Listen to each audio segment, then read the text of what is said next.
Welcome to the Statler Financial Radio Show with Philip Statler. Have a question for the show or need assistance with your retirement plan? Give Philip a call today. 863-285-3815. 863-285-3815. That's all right, Mama. That's all right with you. That's all right, Mama. Just any way to do. That's all right. Starting off the show today with a little Elvis for you on the Statler Financial Radio Show. I'm Jen Rezac, happy to be here with Philip Statler. And Philip the King made his first professional performance singing That's All Right, Mama back in 1954. That was a long time ago, Jen.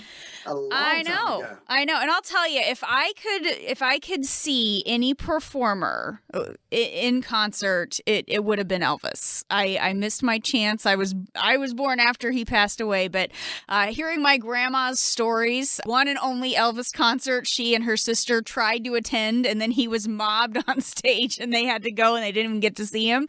I'd love to see him in performance. I really would. It would have been a sight to see. I mean, yeah. I remember my parents weren't really big into Elvis, but I had a friend of mine. His mom loved Elvis. Loved Elvis. Yeah. If there's an Elvis movie on, buddy, it was on the TV. And the biggest thing I remember about Elvis is the day he passed away. And I can't remember what year it was, but I remember exactly where 78, 77, 78, something like that, I think. But I can remember exactly where I was. Mm-hmm. I was on a church bus coming back from the beach. Wow. So on a summer little retreat. So I remember that to this day. Yeah. We all have that celebrity that it just shook us when we heard news like that. But yeah, I bet you do remember everything about where you were when you heard. But yeah, a little flashback to 1954 to start us off on the show today. And Philip, before we get into talking a little bit about having an income strategy on the show today, I think you have some workshops coming up that you want to share with us, right? We do. We have some workshops coming up the middle of August. I got to get through jury duty first, but we've got workshops coming up 17th and 18th or 24th of August, called Surviving Retirement. Look, folks, if you are 5 years out or have already retired, this is really ideal for you. A great opportunity. You do need to make sure you have some retirement assets put away. Typically, this is going to be good for folks that have, $200,000 or more sitting in their 401k or IRAs or things like that we can help with, that give you some direction. So again, you can go to our website at statlerfinancial.com. Under the events tab, there's a link where you can go and register actually right there. All right. Again, statlerfinancial.com is where you can find that. And as he said, just click on that events tab and that'll get you in the right place to get signed up for some of those upcoming workshops. Philip, the big questions that we want to talk about here today: how much should you save for retirement? Where do you save it? How do you make sure it's going to last after you leave your job for good? And I'm sure some of these types of things are what you address, certainly with clients, but also in your workshops as well. Saving's a good start, a really good start for this next chapter in your life, but you have to do more than just save. You need an income strategy after you stop earning a paycheck. So let's start with that first question I asked a few moments ago, Philip: how much we should be saving for retirement? How do we make sure we're on track to meet our goals? Well, just this probably doesn't sound real intelligent, but as much as you can. How's that sound? Just do as much as you can. All right. So, but I think it's interesting because everybody's situation is different, right? The person that makes $35,000 a year doesn't need as much as a person that makes $250,000 a year, right? So everybody's situation is going to be different, but there are some, I would say, useful benchmarks that can help folks really kind of get a sense if they're going in the right direction, if they're getting close to reaching their goals. And Fidelity, they put together some guidelines. I find these interesting, and I think just remember they are guidelines, right? They're not set in stone. Right. They're just things that will help people kind of really get an idea of maybe they're on the right track. And I think they're relevant. They will give people some good benchmarks to aim for. And the first one is if you're age 50, if you turn 50, then you should have saved the equivalent of 6 times your annual salary. It's not huge, right? If you're, I'm thinking, if you're making $25,000 a year, then we want to have $150,000 saved for retirement by the time you're 50. By the time you're 55, they say you should have about 7 times your salary. Okay. At age 60, 8 times. Mm-hmm. And at 67, they say you should have 10 times your annual salary. All right. And that sounds good. And for some people, it may be possible. For others, it may not be. They can't hit that target. But like I said, it is a target. It is a benchmark. It doesn't mean that you're not going to have a great retirement if you don't hit those numbers. I just think that sometimes, we have these big numbers in sight that we think we got to have before we can retire. And I find that just not to be the case all the time. Okay, so talk a little bit about, Philip, because I know you have a process. You have your financial x-ray that can really help us take a look at the inside of what's going on to get to the bottom of what's going on with our money instead of just focusing on something a little bit more superficial like a dollar amount that we've saved. Tell us a little bit about how that process works. Well, we want to, number one, look at our budget, right? How much are we spending? Not today, but when we get ready to retire. Mm-hmm. Are we going to have the house paid off? Are the cars going to be paid off? What are our true expenses going to be when we get ready to retire? And let's take those and add some to it, right? Because we don't want to retire and sit home and twiddle our thumbs. We want to get out and enjoy that retirement. And so, we have to add something to that. What are we going to spend in travel every year, seeing the grandkids, taking the cruises, those type of things. What are we going to spend? And then walk that number back to what do we need to make sure we get to that number. And that's the bottom line, and a lot of people I look at, how much do they need? Some people say you need 80%. And that may be a good number because I look at it and say, okay, if you're maxing out your 401k at work, that's probably a realistic expectation, right? Mm-hmm. Because you take your work minus what you put in your 401k because you're not going to do that anymore, minus Social Security and Medicare tax because you don't have to pay that anymore.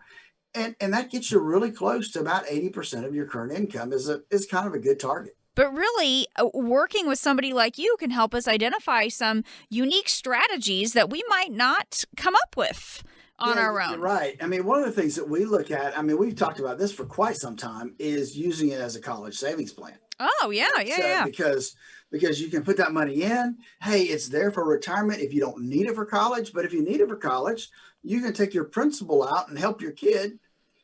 And then still have some money there going towards retirement as long as you don't take the income out. So another strategy that we look at all the time. Yeah. So Philip, for those who want to explore some of those options, maybe see if there's anything that they're missing, let's talk real quickly about how we can explore some of those options with you. Because again, the types of planning that you do, everything you do is very customized. There's no one size fits all plan, but you have a lot of options that you can go over with people.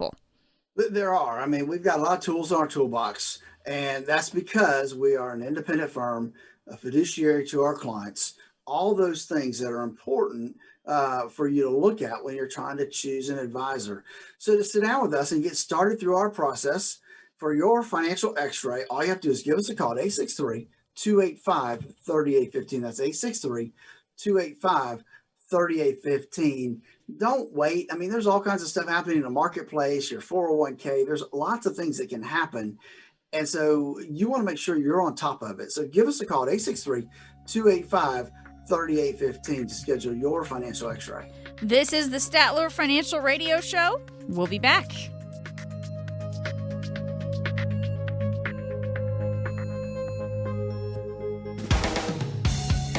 If you have a retirement plan and would like a second opinion, call Statler Financial Services today. 863-285-3815. That's 863-285-3815. From the pitch, swung at a little too soon. Strike three, you're out. To the joke told at the wrong time.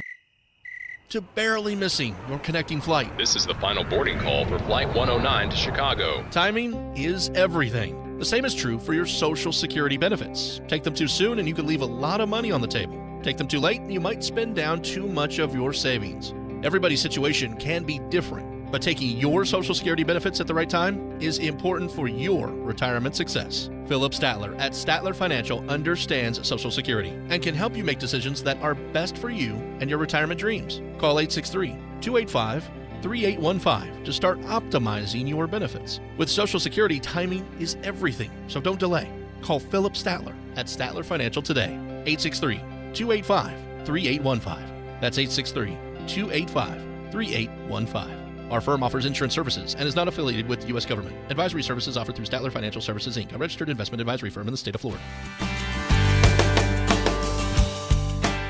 If you have a retirement plan and would like a second opinion, call Statler Financial Services today. 863-285-3815. That's 863-285-3815. Thanks for joining us today on the Statler Financial Radio Show. I am Jen Rezac, happy to be here alongside Philip Statler. He is president and CEO of Statler Financial Services, talking about taxes here in this part of the show. And so often when we think about taxes, we just think about the chaos that happens during tax season, right? The forms, the deadlines, the scramble to find everything you need. In my house, Philip, it's a big old manila envelope that ends up getting stuffed full of everything. This is just kind of how we handle this. Poor tax preparer, man. I know. I try to keep it all in order as best I can, but this isn't what I do for a living.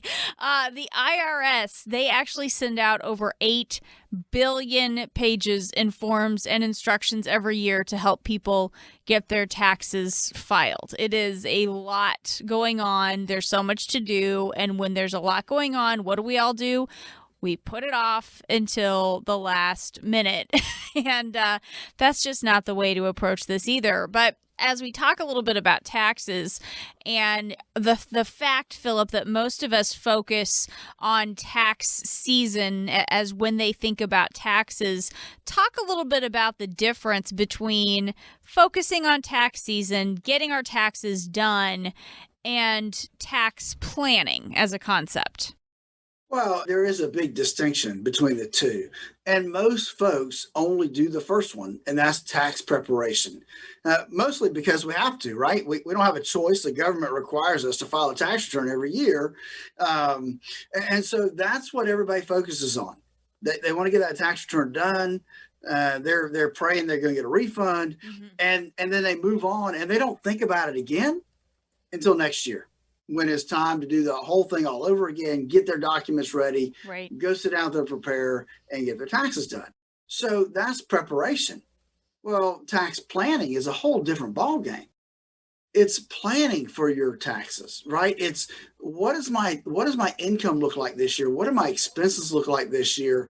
What could I do different to help take advantage of my tax situation? I'll give you an example of one of the things that we look at with our clients is they're not going to make much money that year. All they have is, I have several clients in this boat. I mean, they don't have to take their RMDs yet. They're required minimum distributions. They're living off the Social Security and a little bit of dividend income and doing okay, but they got this huge IRA over there. And so now they're sitting here paying zero taxes, zero, not even using their whole standard deduction. And so it's a great time to start like, hey, let's do some Roth conversions. Let's just take money out and put it in non-qualified accounts. Let's don't waste this opportunity that we have. So that's one situation, Jen, and I see that more often now than I used to see it. But it's because they raised that standard deduction so high, and so that's one area. The other area we look at now is because people we're still in a really low tax brackets historically compared to what they were back in the 70s. And so the question is, when do we think tax rates are going to go up? Who knows? My Right. fear is that they're going to go up sooner rather than later. Right. Every year, folks need to be making this decision in the planning process. Do I do a Roth conversion? What tax bracket am I going to be in this year? Do I have any room to make a Roth conversion? Or should I be putting money into a Roth IRA or a traditional IRA? These sound like simple questions, but they're planning issues. They're things that we need to know what your income is going to look like for that year before we can really make an intelligent answer to those questions. And so that's the planning process. Preparation, hey, it's done, right? I mean, it's historical. We're looking at what happened last year, not what's going to happen this year. So that I hope that helps folks understand kind of the distinction. And talk a little bit, Philip, about your history with recognizing the need for tax planning, because as someone who has a background in taxes, you saw the lack of planning that was going on year after year, right? I did. I mean, back, I'm trying to think how long I've not really had an accounting practice of my own. So it's been 20 years now, 25 years. But that's what got me into doing financial planning, investment management, is because when I would sit down with folks, they weren't preparing. And when they would go to the financial advisor, they weren't getting any advice on that side either. So that really got us going, and where we would do a lot of tax planning as well as income planning and other areas of that whole spectrum of planning for retirement when it comes to taxes, because I've been doing taxes for over 30 years. And so it's an area that I understand and know some of the consequences of not planning and helping people plan the right way for the retirement they're going to have. So that's my whole background. When I graduated, I got a degree not only in accounting, but also in finance, because I love the investment side of everything. And so that really catapulted me into this industry back in the mid-90s. Philip, talk a little bit about, if we want to have some of these conversations with you, getting into some of the opportunities right now for tax planning. How do we reach you, and what does this look like? So it's easy to get a hold of us. They can give us a call, 863-285-3815. They can even go to our website at statlerfinancial.com. There's a link to my calendar there. They can schedule a financial x-ray. They can schedule a 15-minute phone call, whatever they're more comfortable with to initially get started. I would just say do something to get started. Don't procrastinate any longer when it comes to your retirement and doing the tax planning that needs to be done going forward. So again, that number is 863-285-3815 or my website, statlerfinancial.com. Talking today with Philip Statler. He is president and CEO of Statler Financial Services. I am Jen Rezac alongside Philip. I think we all pretty much understand how things like income taxes work during our working years. Talk a little bit about how this changes when we get to retirement and we're no longer earning a paycheck. It doesn't mean that income taxes and those types of things go away. It's just taken care of a little bit differently. Talk a little bit about how that changes, and the fact that this is the first time that we actually have a little bit more control over things like that. It is, Jen. And you say that, and I'm going to start laughing because I can't tell you, I get a couple calls every year. Philip, hey, I retired this year, so I'm thinking that this coming year, I'm not going to have to pay any taxes. That may be true, but more often than not, it's not true. It's a different way, right? Because they're taking money out of their IRAs, or they're taking money from a pension. They're getting Social Security. They think all their Social Security is tax-free money, and that's not the case. It could be, but your Social Security may end up being taxable income if your other income is too high. And it becomes a convoluted discussion, which requires a whiteboard and a computer screen to really make sense of it all. But believe me when I tell you that your Social Security could be taxable anywhere from 0% to 85% of your Social Security could end up being taxable. And that just throws people for a loop because they haven't planned for that. And so that really messes them up because now all of a sudden they've taken a large chunk out of their IRA and now they have to write a big check because a lot of their Social Security becomes taxable. So that's where the planning comes into. I tell my clients, look, if you need money, that's fine. Just tell me what you need so I can figure out the best place for you to take it from a tax standpoint. Let's look at it from a tax standpoint and a financial standpoint. Let's just don't go take it out of one place and cause us to have to pay more in taxes. And so, clients appreciate that because they have various pots of money. And that's one of the things that they need to look at is where should I take it from? And I think it's one thing also, Jen, that really creates some differential between us and other firms out there. I mean, go to one of the major wirehouses or one of the major firms and say, okay, look, I need $20,000. I have a Roth IRA, a traditional IRA, and a non-qualified account. Which account should I take it from? And they're going to say, we can't tell you. That's a problem when you're sitting there trying to determine, I need money. Where do I take it from? That's where I think we add value to our relationship because we understand the inner workings of taxes and how that plays a big role in retirement. And we don't want people to pay more than what they have to. Sometimes it's a necessary evil that we have to do, but we don't want people to pay more than what they have to, Jen. Right, exactly. But we have to do something about it. It's not going to happen by accident. Talk a little bit about how we can learn about existing opportunities, because that's the other thing we need to realize. As much as we complain about what's going on with taxes right now, they're actually at a pretty low point. I think they're lower than they have been in a number of decades. How do we learn about existing opportunities to save on taxes before those tax laws change again? Probably will at some point under the Biden administration. Well, that's true, Jen. At this point, right, folks, we have an opportunity till 2025.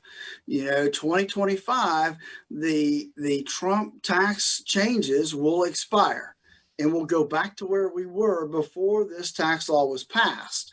That's if, the current administration doesn't come in and change things before that. So every year has question marks.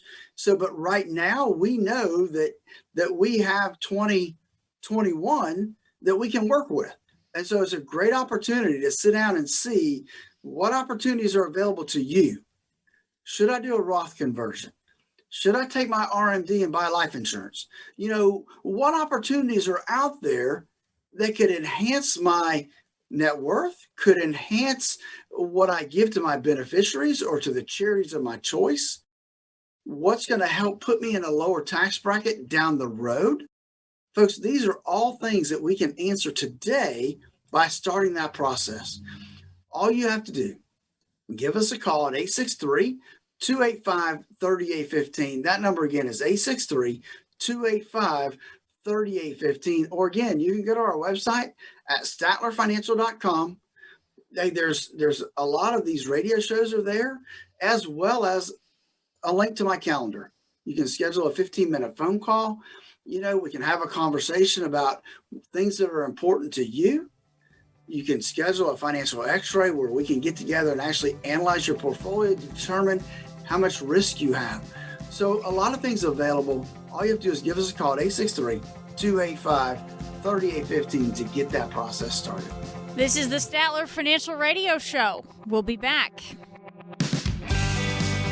If you have a retirement plan and would like a second opinion, call Statler Financial Services today. 863-285-3815. That's 863-285-3815. You toss a penny over your shoulder into a fountain and you make a wish. You look into the fountain and see a lot of pennies, but you see some quarters too. You think, who throws quarters when pennies will do? Now think about the taxes you could be paying in retirement. Do you want to throw pennies or quarters to Uncle Sam? Philip Statler at Statler Financial knows that not planning for taxes in retirement can drain your savings. Taxes can be complicated, so start planning now so you aren't caught off guard in retirement. Call Philip at 863-285-3815. Together, you'll create a plan designed to help you keep as much of your money as possible. Watch your pennies and quarters in retirement. Tell Philip Statler at Statler Financial what your retirement wishes are. Call now, 863-285-3815. That number, 863-285-3815. Our firm offers insurance services and may not give tax advice. Advisory services offered through Statler Financial Services, Inc., a registered investment advisor firm in the state of Florida. Thanks for joining us today on the Statler Financial Radio Show. I am Jen Rezac, happy to be here alongside Philip Statler. He's president and CEO of Statler Financial Services. He is the inaugural Highlander Award winner for Financial Representative of the Year. Talking today about taxes and the fact that far too often we only think about taxes during tax season, but it's really during the off season that we need to be thinking about all this stuff. I mean, we can make those analogies or those comparisons, Philip, to different sports.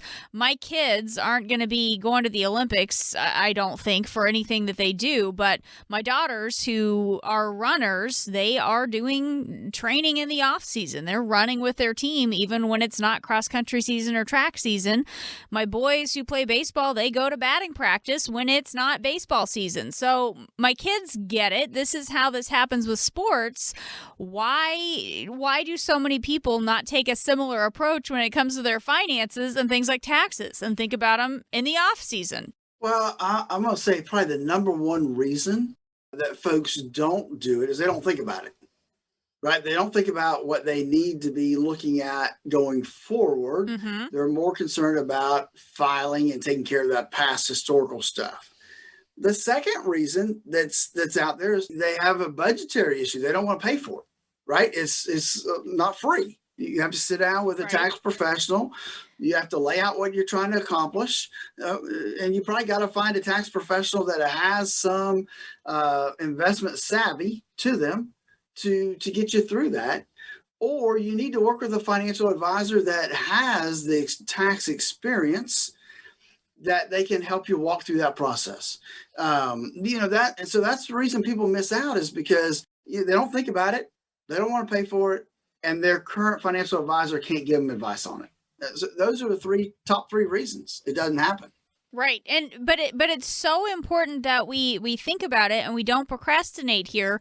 Talk a little bit about, Philip, as we talk about being proactive when it comes to tax planning, thinking about these things in the off season, what all goes into creating a tax efficient strategy for your retirement? Well, a lot of things. I mean, because typically when people retire, the majority of their money is going to be in a 401k. Maybe a profit sharing plan, but typically it's going to be 401k money or other IRAs that they've had 401ks rolled into over the years. And so that's a tax explosion fixing to happen. And so, we need to find ways before folks, ideally before people retire, if not, at least those first couple of years after they retire, find ways that we can take that IRA and make it less intrusive from a tax standpoint. Whether that's, hey, I need to start taking some money out of it and just put it in a non-qualified account, which then we have to pay tax on the dividends and the capital gains, but that may be okay. Or do I start doing Roth conversions? I mean, there's a lot of different things we need to step through, and everything's going to be different depending upon your circumstances. What tax bracket you're in, how much you have in these accounts, what your other income looks like outside of what's in your IRA. There are so many components to making the right calculations to determine what is that going to look like for you. Not to mention, you throw in the Affordable Care Act, and that can just totally throw off all your calculations. So it's not something that's cut and dry, easy to look at and say, okay, this is what I can do. Because a lot of folks are retiring and they're not 65 yet. So that means they're not on Medicare. So that means a lot of them, if they don't have company provided health insurance, they have affordable care insurance, which means they're getting these credits. That's income based. So that all figures into what can I do? Because a Roth conversion or taking money out of that IRA, that's going to jack up our income, Jen, and that can cause some people some big headaches that they don't anticipate. Right, right. And it's just one of those things. It's important for us to understand that we need to be tax efficient because taxes can eat away at what we've worked so hard to save. It can leave us with a fraction of what we were counting on. And this is not just pocket change slipping through the cracks. Just talk a little bit about the impact on your lifestyle later on in retirement if you don't do something about taxes down the road. Yeah, that's right. I mean, one of the things that always gets me, I'm part of Ed Slott's Master Elite IRA program. We get together a couple times a year just to get updated on tax laws and IRA rules and that kind of stuff. But one of the things he always says, Jen, is that, you have an IRA, but it's not all yours. Right. You share ownership. There's a mortgage on your IRA. And it comes due every time you take money out of your IRA. Uncle Sam's sitting there with his hands out. He wants his part. And if you think about it, it only takes one mistake. Hey, I'm going to buy a car. I'm going to take that money out of my IRA. Now you've got this huge tax bill that you weren't counting on because you didn't think through the whole process of what that means. That's why I think it's so important that folks look to see where are they taking money from?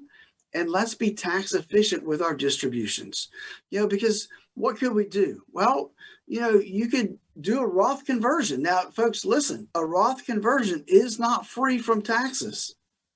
The idea of the Roth conversion is you're paying tax at the low rates we see today so that we don't have to pay tax at the high rates that we think we're going to see in the next 5 to 10 years. So there is a tax consequence when you do that Roth conversion. Or if you do what they call an investment quality life insurance policy, where we invest in a life insurance policy to give somebody a tax-free death benefit down the road. That's the way a lot of folks will enhance their net worth to give tax-free benefits to their children down the road. And there's a lot of things out there. But which one's going to work for you, and how do you plan for the tax liability that's going to come along with it? Do you have some losses that can help offset it? Do you have additional withholding taken out of one of your pensions or your paycheck? Because now we could have higher taxes on our Social Security benefits. And then something that most people don't even realize can happen to you, Jen, is your Medicare premiums can go up if your income is too high. Wow. And people get blown away because I'll get a phone call. Why did my Medicare premiums go up? Well, you remember that big chunk you took out of your IRA because you wanted to buy a new house? You didn't think much of it. You went ahead and paid the tax. Well, that's all income. And so now your Medicare premium doubled. Or it could have tripled, depending upon how high your income is. So that can be really, hit you from behind and not realize that added expense just because you took some money from the wrong place or didn't think through the whole process properly. It's just one of those things where it does help to get a little guidance. It is hard for all of us to think through all of those steps and understand the tax consequences of every decision that we make because these things, there's kind of a domino effect here, or there could be, Philip, when we're thinking about the money that we need for retirement, where we're getting it from, how all of this can have an impact on our taxes down the road. It just pays to get a little bit of help on this so we don't make a costly mistake with our life savings, right? That's right. I mean, a lot of times it's structure. How do we structure what we want to do? And so I can't tell you, I do this several times throughout the year, I'll have a client call and say, hey, look, I need this. I'm going to buy a new car. That's a good example. Or I'm going to buy a house in the mountains, right? So I want to take money out and do that. Sometimes, folks, it's better to be not debt-free because of the tax consequences. So can we pay for that car in 2 years instead of 5 years, right? And so we're not going to pay a whole lot of interest, but by breaking up that tax payment over 2 years, now it lowers our tax liability, maybe even puts us in a whole different tax bracket. Same thing with the house. You know, I've done this with several clients. We've had this issue. And so it's structure. It's knowing how to structure things so that they're tax efficient. And that's really and truly the key. There's just not a lot of folks out there that will help you through that process the way we will here at Statler Financial, is walking you through and making sure that what you do is as tax efficient as it can be. And I understand there's times that, hey, we got to do what we got to do, and it's going to cost us some tax dollars. But I'm going to be your sounding board. I'm going to be that person that says, here's other ways you could do what you're trying to do that could possibly lower your tax burden in the process. Let's take the time to research and investigate what's the best way for you to accomplish what you're trying to accomplish from a tax standpoint and from a financial standpoint. You know, the two things are intertwined so much that you can't think of one without thinking of the other. And that's where people really and truly end up with an issue. They think, I need this money out of my 401k for this, and they don't even think about the tax consequences that come along with it. Folks, that's where we come in. We'd love to help walk you through that whole process of what that looks like for you, you know, because there's several things that can rob you in retirement. Taxes is one of them. Inflation's another one. And risk in your portfolio is a third one. The stock market can evaporate your retirement income if not planned for properly. So give us a call, 863-285-3815. That number again is 863-285-3815. Let me help you put together a tax efficient plan. Be here for you when you have those questions that need the research, need the strategies, need the structures in place so that you can accomplish what you want to accomplish as tax efficiently as possible. Give me a call, 863-285-3815. This is the Statler Financial Radio Show. We'll be back in just a moment. Stay with us. Call Philip Statler today to get started on your complimentary financial x-ray report. 863-285-3815. That's 863-285-3815. From the pitch, swung at a little too soon. Strike three, you're out. To the joke told at the wrong time. To barely missing your connecting flight. This is the final boarding call for Flight 109 to Chicago. Timing is everything. The same is true for your Social Security benefits. Take them too soon and you could leave a lot of money on the table. Take them too late and you might spend down too much of your savings. Everybody's situation can be different, but taking your Social Security benefits at the right time is important for your retirement success. Philip Statler at Statler Financial understands Social Security and can help you make decisions that are best for you and your retirement dreams. Call 863-285-3815 to start optimizing your benefits. With Social Security, timing is everything, so don't delay. Call Philip Statler at Statler Financial today. 863-285-3815. That's 863-285-3815. Our firm offers insurance services and is not affiliated with the U.S. government. Advisory services offered through Statler Financial Services, Inc., a registered investment advisory firm in the state of Florida. If you have a retirement plan and would like a second opinion, call Statler Financial Services today. 863-285-3815. That's 863-285-3815. Thanks for joining us today on the Statler Financial Radio Show. I am Jen Rezac, happy to be here alongside Philip Statler.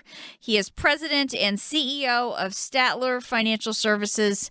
He is the inaugural Highlander Award winner for Financial Representative of the Year.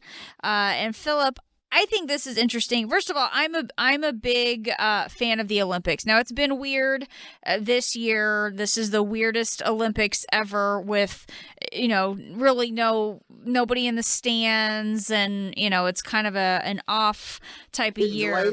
Just getting delayed a year. Shouldn't even be doing it this year. And I'll tell you, one of the things that I think is, I know they're showing the watch parties at home, but watching the parents in the stands when their kid is competing is one of my favorite things. So it's a bummer that we don't get to watch that. Remember a couple years ago, the one gymnast, they'd show her parents and they're swaying all over the place with her when she's doing her routines, or watching Michael Phelps' mom going nuts in the stands when he was racing. That's always one of my favorite things, is just watching the parents.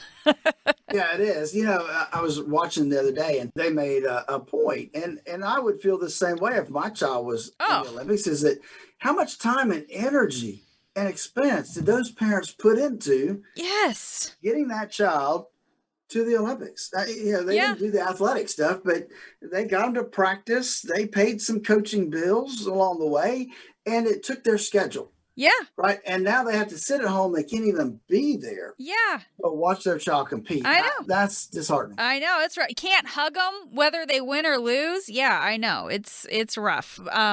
So poor moms and dads of those Olympic athletes. But I always love watching them when they're able to be there. So that's something I look forward to in a normal Olympics one day. Are there any other, really, Philip, when it comes to I can watch anything. I can sit there for hours and watch the shooting events. I know you said you caught a little fencing. Is there anything that really gets you sucked in when you're watching the games? I don't know that there's anything that gets me sucked in because I have to have especially if it's not my team playing, right? If it's not the USA playing, it doesn't matter what sport it is. I have a hard time. Yeah. I need that person to cheer for, to watch a lot of sports. I like them, but it's got to be my team playing. And so when I think of favorite sports, I enjoy watching swimming. My son was a swimmer. I enjoy watching swimming. My wife loves gymnastics because my daughter was a gymnast for a while. Until she broke too many bones. Oh, gosh. That was it. And I enjoy watching softball because, Maggie played softball. And so I enjoy watching that sport. So there's a couple, I can't really say there's a favorite. Mm-hmm. If my team's playing, then I have more of a vested interest to watch. Makes sense when you've got a horse in the race, right? I think that makes perfect sense. But yeah, I can get pretty sucked into all of it. And I know I'm not the only one. This has actually been studied by economists. And again, this is talking about typically a normal Olympic year, not a weirdo pandemic year. Typically, what they've seen during the Olympics, when a country is winning a lot of medals, that country's national stock market activity and their trading volume goes down because everybody's all distracted by the excitement of everything that's going on. That's an interesting statistic there. Yeah, I know, right? So kind of funny, but here's the other thing that I wanted to talk about with the Olympics. When we look at the overall impact of the games on the economy in general, the markets tend to like the Olympics. But individual economies don't, because the host cities and countries, they go all in. And, we've seen this. And you think back at recent years' games and some of the things that they do to put these games on. And they're always trying to outdo the last host, right? There's always something bigger and better. But the long-term costs can be devastating. Yeah, it really can, and that's right, because you're right. Everybody wants to one up, right? Well, one up what happened last time. And I know I've been to some of the Olympic parks out in Park City, Utah, watching the downhill ski place where they can still come practice. Olympians can still come practice. I've been to Colorado Springs to the Olympic Training Center there. So I know that all that stuff costs money, not just training the teams, but if you're going to host, it's a big deal. Right. Right.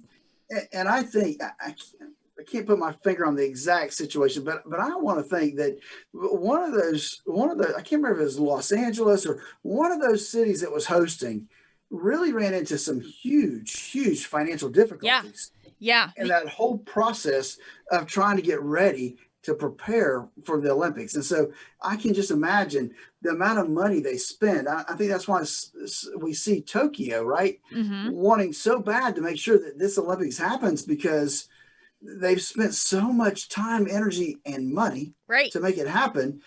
Unfortunately, they're not going to get the impact of everybody coming over there from an economic standpoint, but hopefully the TV revenue is going to help them some. It'll be interesting to see what the numbers look like for Tokyo. Yeah, I want to hear about that too. And, you're right. When you talk about some of even just the bidding process, they've had a hard time even finding enough places to bid to host the Olympics because of all of the financial impact. And when you look at some of the numbers, I looked into this a little bit. Some of the recent hosts in the past few decades, Greece, of course, hosted the games in 2004. And a lot of economists trace the beginning of their current economic problems to hosting the games because it ended up being $15 billion. That was way over the budget. And taxpayers over there are still on the hook for this. They're still being assessed about 50,000 euros per household going toward that Olympic debt. I mean, they're still trying to climb their way out of this. So it can be financially crippling. Now, here's one that I thought was interesting, Philip. London hosted the games in 2012, right? And they actually built temporary sporting venues that could be taken down after the games. So you don't have those rundown, abandoned stadiums and facilities like you see in former host cities. You see those slideshows that pop up on Facebook sometimes, and it'll show what, the abandoned Olympic Village in Sarajevo and all of that. So they had that vision to recognize, even though we're excited about this event right now, one day those games are going to be over. And then what? Then what are we going to do with all of these buildings? So they built them in a way that they could be taken back down. Philip, what's the lesson there for that vision to recognize, just like the officials in London recognize right now we're excited about hosting the Olympics, but one day those are going to be done and we're not going to be excited to have these buildings here anymore. And so we need to plan accordingly. I think that's a lesson in a long-term vision that we could take for our retirement planning. I think it is too, because, too many people, they put some fixed idea in their head as to this is what their retirement is going to look like. And they're still 20 years away, right? And so I think that we need to be more flexible when we start looking at retirement, especially the closer we get, because things are going to change, right? The economies are going to change, inflation is going to change. Your desire to do certain things in retirement is going to change. Right. It's not going to be static. It's not going to be, I'm going to retire here, and this is what I'm going to do day in, day out, weekend, year in, year out for the rest of my retirement. That's not the case, right? We're going to start at one place, and life is going to put us in a different place, whether it's health issues, whether it's a spouse passes away, long-term care. There's a lot of different things that can pop up. And so I tell people, look, when you retire today, it's a temporary situation. It's fluid, right? Things are going to change as we go. Our plan needs to be prepared to change with it. And that's why I think it's important that you have somebody that's going to sit down with you at least once a year and look at your plan and say, am I on track? Do we need to tweak anything? Do anything need to be changed? Those things, because life happens, right? Things change, and we need to be ready and able to make those changes with them in retirement. Right. And Philip, here's the other lesson, a lesson in budgeting. A lot of these host countries and cities, they ended up way over budget, and that just, a city, we talk about in Athens, they can add some taxes on, and they can try to get their way out of this. We can't do that for ourselves. If we end up that over budget with our retirement, we don't really have a way to bail ourselves out. So how do we prevent that from happening through planning? Well, I think it starts early on, right? And that is one is making sure that you all the time are checking yourself and making sure that your debt is under control. We don't want to roll in, 10 years out from retirement and we just bought a new house and we got a mortgage on, 95% of it, and we bought a new car. That is not where we want to be. That sounds to me like disaster could easily happen. We want to be closer to the spectrum of being debt-free when we head into retirement. And so we want to focus on that. We want to make sure that we end up in retirement with not a lot of debt, which takes budgeting. It takes discipline while we're still working to make that happen. But that's right. These governments, they have the advantage of, they can pretty much borrow unlimited amounts of money. And you and I, the taxpayer, get to help pay it back. As a retiree, we don't get that option. I mean, we can borrow the money, but, your neighbors aren't going to help you pay it back. It's right. going to be on you. And so that's where budgeting, if you head into retirement, the biggest disasters I see is folks having too much debt when they retire. Let's talk a little bit about what goes into creating that plan. Obviously, a budget is an important part of it, but there's more to it than just having that budget. We have to have an idea of what we'll be spending. We do need to get our arms around the budget, but talk about what else goes into that retirement income strategy to get you all the way through retirement. So we do, you're right. That B word, the budget word, which nobody likes to do, is the first line of defense. We got to put together a budget, because without the budget, we don't know what you need for income. And so we've got to put together that budget. We have to have a realistic budget. What's it really and truly going to cost us when we retire? Whether that's our health insurance, our Medicare supplement, our property taxes, our house insurance, car insurance, how much are we going to want to eat out versus spending money for groceries at home? Maybe when you retire, you want to do some major home improvements. What's that going to take? Do we have the money to do that? All these things come into play when we are putting together a financial retirement income plan. And those things are important to take into consideration as you do that planning. That's what we help you do. Put together a written retirement income plan. Give us a call and let's start that process today. 863-285-3815. Again, that's 863-285-3815. Hey, I look forward to sitting down with you and helping you plan out the best retirement you can ever have.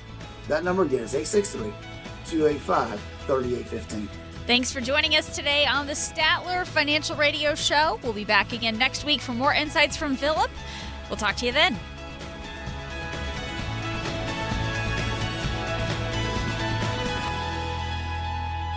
Call Philip Statler today to get started on your complimentary financial X-ray report. 863-285-3815. That's 863-285-3815. Information provided during the Statler Financial Radio Show is for illustrative purposes only and does not constitute investment, tax, or legal advice. Information has been obtained from sources that are deemed to be reliable, but their accuracy and completeness cannot be guaranteed. Always consult with a qualified investment, legal, or tax professional before taking any action. Annuity guarantees are based solely on the financial strength and claims-paying ability of the issuing company. Individuals should thoroughly review the contract for specific details of the product features and costs. Income payments and withdrawals from deferred annuities are generally taxable as ordinary income in the year they are taken. All investing involves risk, including the potential loss of principal. No strategy is guaranteed to be successful. This radio show is a paid placement.